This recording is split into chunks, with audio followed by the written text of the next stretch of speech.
My story of history today takes us to an area that is composed of two shapes. It's a circle inside a square.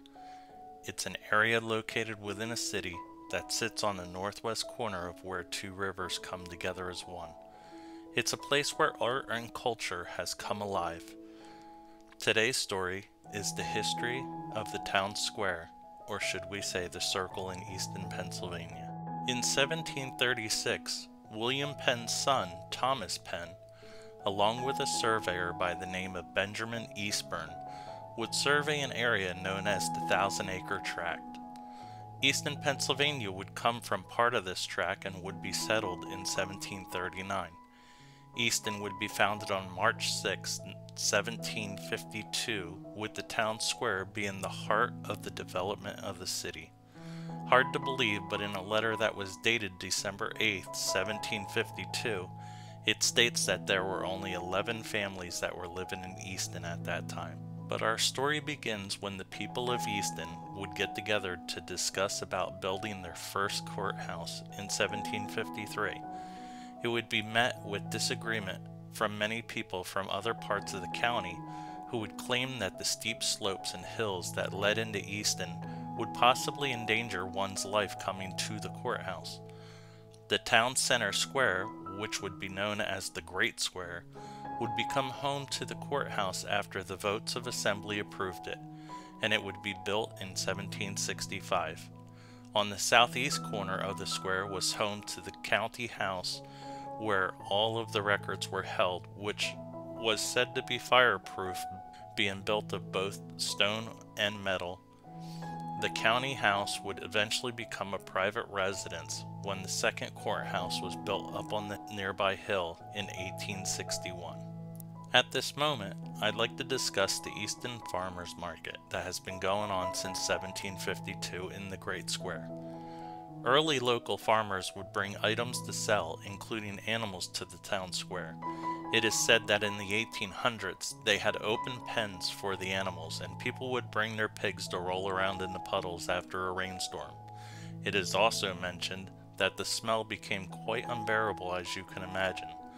They would even decapitate the chickens right there for the freshest meat.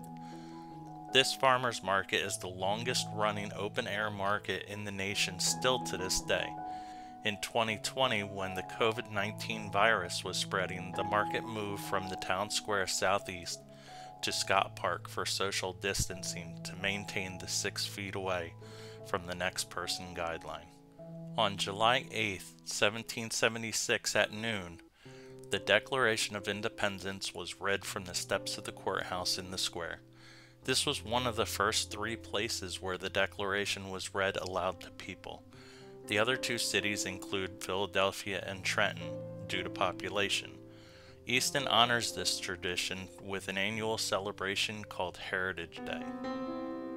In 1847, the county would demand that the Easton Fire Department leave the county-owned records building, so the city of Easton would put up a circular fence inside the town square out of spite and retaliation, which formed the circle as we know it today. In 1861, a new courthouse would be built on the hill nearby, and the courthouse in the town square would be torn down 24 years later. The people would plant maple trees, put up a circular iron fence, and an iron fountain where the original courthouse once stood. This fountain would eventually be moved to Nevin Park on Mount Lafayette, nowadays called College Hill, and be replaced by the current Soldiers and Sailors Monument. This fountain in Nevin Park would be broken up years later to be used for munitions for World War II, but would be replaced with the current fountain there now. The current 75-foot tall Soldiers and Sailors Monument was built on January 15, 1900. And it was dedicated 4 months later on May 10, 1900. On each side it honors the 4 parts or branches of the Union Army during the Civil War. At the top stands what people call the Easton Bugler, who was said to be modeled after a gentleman whose name was Francis Reed, who was a drummer and a bugler. He joined the 96th Regiment, Pennsylvania Volunteers, company H for the Civil War on September 23, 1861, and served 3 years. At the same time, in early 1900, a flagpole was installed. On the day of dedication, there were ceremonies along with a big band playing music, and the flag was tied up and rolled into a ball and raised up to the top. When they pulled on the string to release the rolled up flag, it was filled with a bunch of tiny flags that floated and fluttered to the ground, where the children raced around to pick them up. In 1922, underground bathrooms were installed on the eastern side of the circle. My father recalls that they were always having issues with them when he was a child, either backing up or not working, and eventually the riffraff found their way to hang out in there. They would be closed in 1968 due to the cost of $70 a day to have them in operation. In modern times, the city's mayor would like to see public restrooms make a return in the circle, but they are still exploring options.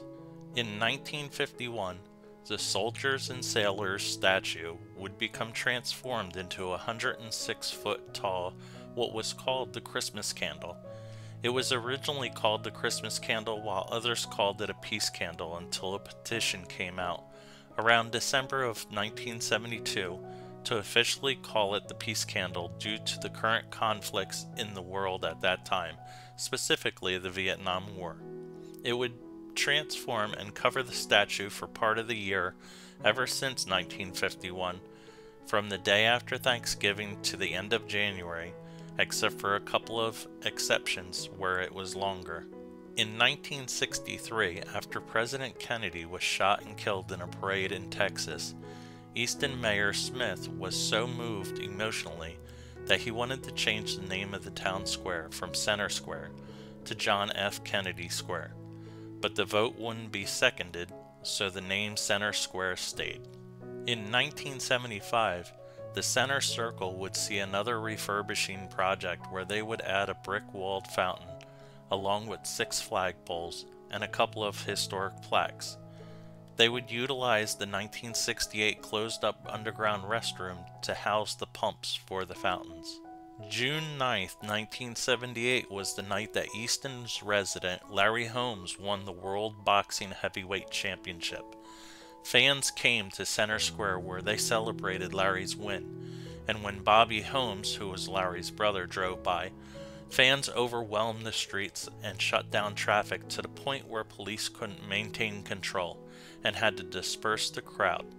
A victory parade was held the following day to celebrate the win. Although a lot of remodels in the square happened since the beginning, there was another remodel in 1998 that brought brick crosswalks to be installed in the Center Square. In 2011, the PA Bacon Fest was created from a special event from the farmers market. This is a 2-day annual event that showcases anything to do in regards to bacon, from live music to food to contests and competitions. There's something here for everyone. In 2022, Easton did the Center Square renovation project, where the circle was expanded outwards, eliminating the 2 lanes of traffic going around the circle down to a single lane. This allowed for more area for grass, seating, walkways, and a permanent outdoor stage for performers while improving traffic flow and pedestrian safety. So whether you are passing through in a vehicle or you are attending one of the many events held in the town square, take a look around or grab a seat for a bit. Imagine the animals running around loose, or the people passing the courthouse on horses. For the circle, or town square of Easton, is the heart of where the city was formed.